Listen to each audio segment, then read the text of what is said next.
and that's likely to be better food for the orangutan. You also get nice habitat variation, so you know if there's not fruit by the riverside, there might be fruit up the hill, so orangutans can go back and forth and check different shops rather than being stuck with one.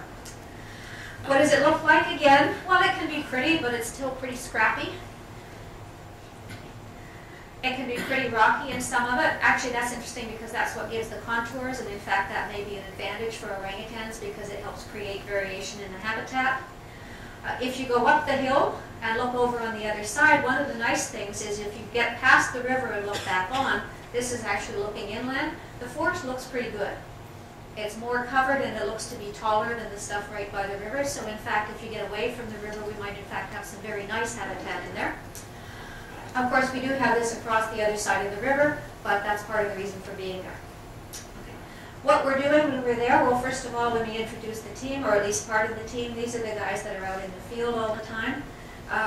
This is my field manager. He's a guy with a master's degree in orangutan biology. He's worked with orangutans for 4 years in the field, so he's got good experience.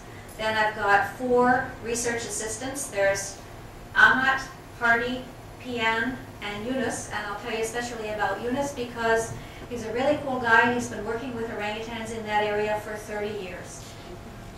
So anything you want to know about the orangutans there, he knows. He's been an extraordinary resource in terms of helping us find things and telling us what to look for. So he'll be the kind of guy that's really great to sit under a tree with for 3 hours and get him telling stories because there's got to be some great stories out there. We also have one national park person who works with us all the time. So there's a team and good coordination with the national park people. This is our first camp as of about November. Not so bad because it's really on the tropics. We're right on the equator, so you don't mind. As long as you're out of the wet, you're okay. And now we're just finished building our first post. So we're ready to roll in terms of facilities. In terms of the group of people here, I put a circle around here. Anybody who's been around for a while might recognize Porlo Conchuro. Yeah, I was in Indonesia, a guy who was here for a couple of years, so he's now in Borneo, trekking through the woods as well. And for anybody else that was out there, you might recognize Agnes. Okay. The kinds of things to do, first of all, you got to get to know where you are and know your equipment. So here we're working out things like how to use our GPSs and training the guys how to use them. Sunset surveys, which are really nice on the river. You get to go along the river as it's cooling down and watch the sunset, but mostly you're there to see if there are orangutans because they like to nest in trees by the river. So if you're looking for orangutans, fastest way to find them. Other than that, you slog through the forest like these guys do. And what you typically do when you're setting up a research site is, first of all, you build trails through so that you can navigate fairly well. And the walking isn't quite as hard. So that's partly what they've been doing, is making a trail system, but you're also going through the forest just hoping that you bump into an orangutan somewhere. Mostly, you don't bump into orangutans, you see rocks and trees. One of the good things in terms of what we find is we have several streams that have water all year round, as well as the Sangata River. So again, it's well fed for water and for growth. We got up the hill. If you go up the hill, you got good cell phone signal, so you get your email, but you're also then looking at the coal mine. And then there's this thing, which is a good story. This is also up the hill, and you get up the hill by going on a hunter's trail. And at the top of the hill, one day, we came across a tree, and these little ball things up here, they're durian fruit. Some of you probably know what durian is. Yeah, it's a Southeast Asian fruit. These are immature ones. They stink so badly you can't take them on airplanes and you can't take them into hotels. Some people like them, I hate them. Orangutans like them, they're very rich, creamy fruits. What's funny about this one, again, these aren't ripe, so they're not ready to take yet, but this is right beside a hunter's trail. And what you see here are 2 plastic bottles that somebody has hung up under the durian. So basically they're trying to scare other wildlife away. So it's a device that attempts to protect the fruit so humans can come back and get them.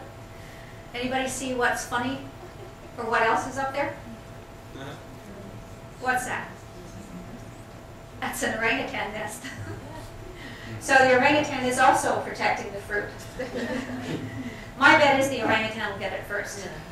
But interesting to see they're both interested in the same stuff, and they're both operating on a system that says I'm setting it up so that I make sure I get it when it's time to go. You also then start looking for orangutan food. You start looking for stuff they like because that's a clue as to where they might be. So you run across fruit trees, and here's a fabulous fruit tree. The thing is, all the fruits are there, and the fruits are there because orangutans don't eat those fruits. So no orangutans there, but we found the fruits. Then you find stuff on the ground that they've eaten. These are 2 examples. This one is called kacang kahiu. I stuck the name on, or kept the name, because kahiu is the local name for orangutan. It's clearly a fruit that orangutans like to eat. It's like a long bean with a broad bean kind of seed inside. So this will be something that an orangutan ate and then dumped on the ground. This is another one I think called kuladang. Doesn't mean anything. It's a local fruit. And there are 2 here that look like they've been eaten, or at least partly chewed apart by an orangutan. They're the only ones that eat them, so it's got to be an orangutan that did it. And this is just another one brought back for a sample. So you can certainly see that orangutans are there because you see remains that they leave other than the nests. You also get frustrating circumstances like this. You're walking along a trail, and this is a ginger plant. And if you can see, it looks shredded in the middle. Yeah. It's shredded because an orangutan tore it open. They like to eat the pith. And the frustration is this looks like it was only 10 minutes ago. We came across lots of cases where the remains were so fresh the orangutan could only have been there, at most a half an hour ago or within the same day, so we just missed them. In one case, we came across remains like that, went further on, and came back, and there were new remains, newer than when we So he's sitting there waiting for us to go, then comes back out again. So they're probably sitting 3 meters above laughing at you as you go past. But eventually you get them, eventually you find one, you fake them out one way or another and see them, and then after you've habituated them, got them used to you, then you can observe them. This, I think, is a mock-up. I don't think they're really doing it, but this is a picture. So this is Ari with his binos looking up probably at nothing. And then you got your clipboard and your notes, so you're taking data on whatever you're taking. But we're doing that now. Since about December, the end of December, early January, we've had several orangutans that are used to us enough that they don't mind if we stand around and observe them. A couple of them we've managed to follow a couple of times for 10 days straight, so it means you're already at the point where you can start figuring out what they do and following and seeing how they manage their lives. So these are some of the orangutans we're following. This was number 1. This is Adam. You can tell why that got that name. He's a juvenile male. He looks to be 5 or 6 years old, still with his mom. This is his mom, Agnes. Fun thing, we found them on the ground. Female and her kid on the ground. Cool, eh? Yeah, because orangutans are supposed to be up in the trees. Males come to the ground. The story is females and kids not on the ground, not safe. They're up in the trees, don't like it. These guys are on the ground. They went up in the trees. They were mad. But Agnes, after about 5 minutes, is, oh, whatever, I'm busy eating. So she went back to eating. And unless we got too close to her kid, she didn't care anymore. Adam, being 5, was staring down at us all the time, going, throwing things, stuff like that. He's a kid. What's interesting, though, is normally you think about how long it takes to habituate primates to being able to watch them, and people talk about the minimum of 2 or 3 months, and in some areas for tourism, they say it can take up to 5 years. These guys, 10 minutes. We're not quite sure why, but they are not reacting. So from our perspective, it's really nice because it means it's easy to follow them. We don't know why, whether it's just the food priority is so high that they can't waste time with silly things like bothering about humans or quite what it is, but they let us watch. This is Uchi, another adult female, and I think who she's got here is some male that was pestering her. She's also hanging out with a younger, an immature orangutan who's they call Uchok. Here's Uchok eating fruit, a male. He looks a little older than Adam, but he still hangs around with Uchi. The thing is, he apparently doesn't look like her, so people aren't quite sure whether Uchok is really Uchi's son or not. The other thing is Uchok tends to try to get humans to play with him, and here he is coming down and playing with mud on the ground, which he also shouldn't be doing.